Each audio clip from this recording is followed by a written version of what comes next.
Alright, welcome back. Let's take a look at a few more of the Ravenloft monsters. Now this is a new one right here called the Boneless, a whole new type of undead that can be used in some interesting ways. So they tell us not all animate corpses shamble from their graves. Boneless are undead remains devoid of skeletons, right? So no bones in these guys. Most rise from the bodies of those who suffered brutal ends, such as deliberate skinning or crushing.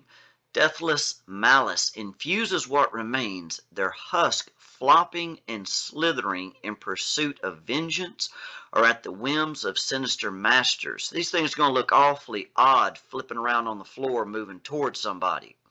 Slipping through cracks and under doors. So look at that, almost like an ooze. They can go through some very tight spaces. These stealthy undead seek to adorn living frames once more, wrapping themselves around their victims and wringing them to death in their full body grip. So they're basically going to try and throw themselves over a living creature, sort of like throwing a blanket over them, and they're just going to cover them. Boneless arise in a variety of forms. They talk about they could come from foul spellcasters, failed experiments, whatever that may be. Boneless might even adorn the frames of other undead like skeletons or zombies. So imagine they get draped over the top of something like a skeleton and you see this thing coming at you, and then maybe it gets right up on you and this boneless jumps off the skeleton onto someone, and then while it's fighting the skeleton attacks, or maybe it stays on the skeleton till it's dead and then there's still the skeleton underneath. There could be a lot of different ways to use these. There's a stat block right there. You can see AC's pretty low. Hit points 26, movement speed of 30. Kind of surprises me of that movement speed. If they're flopping around on the floor and slithering right there, you'd think they'd have a pretty slow speed, but that's what they have. So they're just a CR1. You see they got the compression where they can squeeze through tight spaces. They got a multi-attack, a slam, and also a grapple right there. And then that crushing embrace. So they're going to try and hold on to whatever they can and kill it. So the next one we have right here, Brain in a Jar. This was seen right here in the Icewind Dale book. I believe that was where it originated right there. This is a new way to escape death and maybe some type of powerful magic user or something like that to survive. This may be an alternative to being a lich. So through rituals combining alchemy, necromancy, and grim surgical precision, the brain of a mortal being is encased in a glass jar filled with preserving fluids and the liquefied goop of their body's flesh. So look at that, a lot of preserving fluids in their flesh is what the brain's floating around inside of. The transformation renders the brain ageless, right? So this thing's not going to grow old. I guess at this point it could live for, I guess, pretty much forever. And imbues it with sonic power so that it can spend eternity plotting and executing its desires.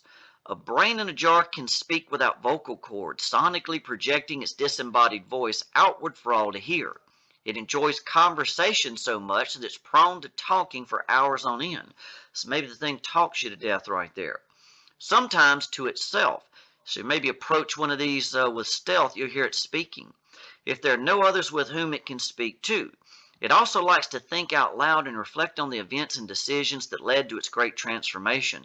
So it sounds like they're a bit stir-crazy right there, looking for anybody and anything to speak with. Brain vessels.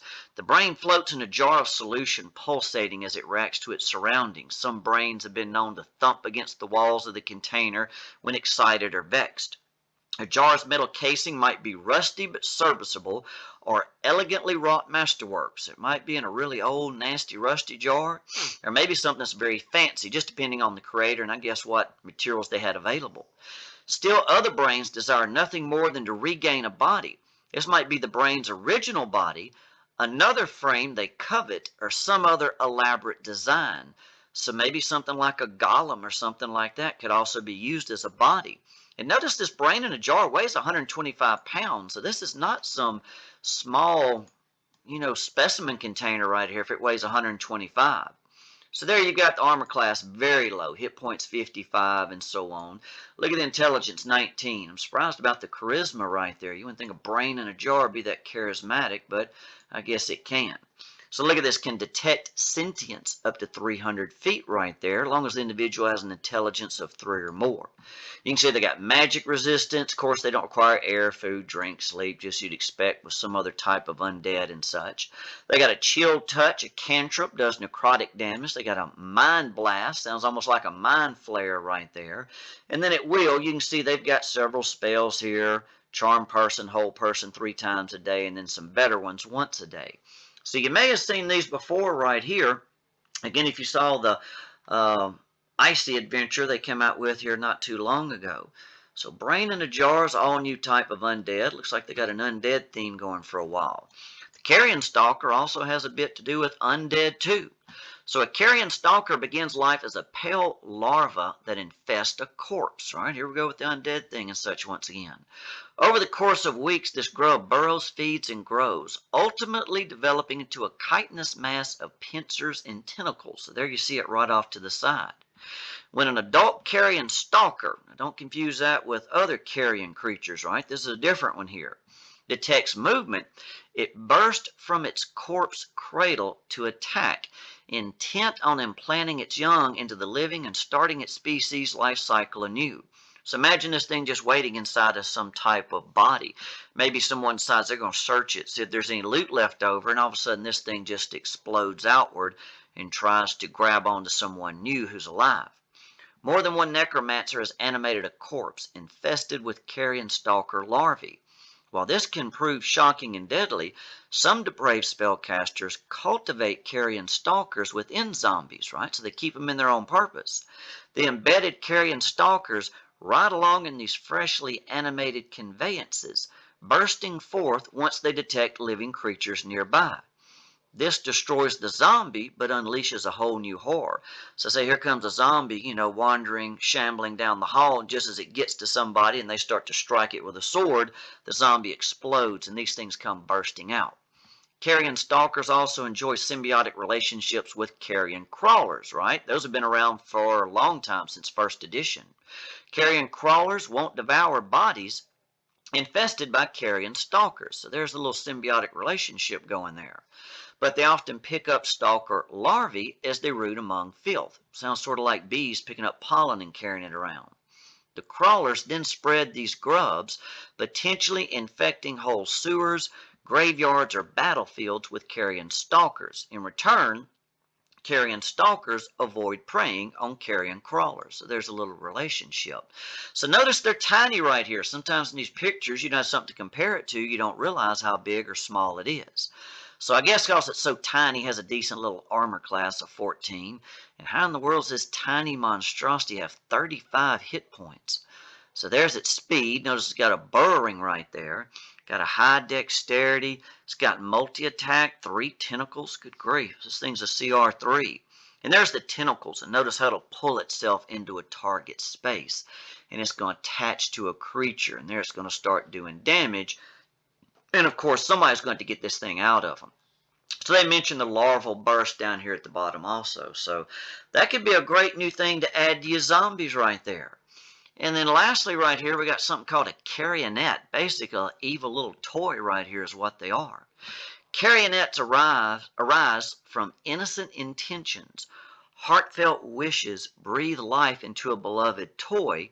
And for a time, a creator might feel blessed by their new companion. But carrionettes aren't content to live as toys and seek to escape the confines of their diminutive bodies. Every carrionette possesses a silver needle. So look right here. You can see it looks like a giant needle compared to this toy that pins its soul to its body. By posing as simple toys or hiding their desires, a carrionette gets close to an unsuspecting victim. It then uses its needle to swap souls with the victims. That's a nasty weapon there. Stealing the victim's body while trapping the victim's soul in its own doll-like frame. So somebody gets hit with that needle right there, they're going to swap places with this evil little creature inside the toy. The carrionette then imprisons its old body, keeping an animate doll hidden while it explores the world in its stolen guise, often that of the very person who wished to carrionette into being. So this is like a whole new type of doppelganger right here. Carrionettes might appear as any type of toy or piece of art, so gives the DM a lot of imagination to use right there. While marionettes and porcelain dolls are the most common, all manner of deadly stuffed animals, crawling jack-in-the-boxes, bloodthirsty poppets, so on down the line, ballerinas or whatever could be used. These malicious toys are skilled deceivers, and despite some having existed for generations, often affect unsettlingly childlike personalities. Among the most notorious, they even mention one right here, looks like called Maligno, Dark Lord of the Domain of Odair. So this is another small individual, and this one right here is going to be a construct. To be small, again, it's got an awful lot of hit points right there. Look at the wisdom and charisma on these right here. So there's the stats, and of course they're a false object right there. Somebody might be able to detect that there's something unusual about it. There's that silver needle they attack with, and again the soul swap is what that's all about. So there's a couple of interesting new creatures right there brought to us by Ravenloft. That ought to give you some good ideas right here. Again, the little undead ones are going to be fun to use. So hope you enjoyed this video. Till next time, good luck and good gaming.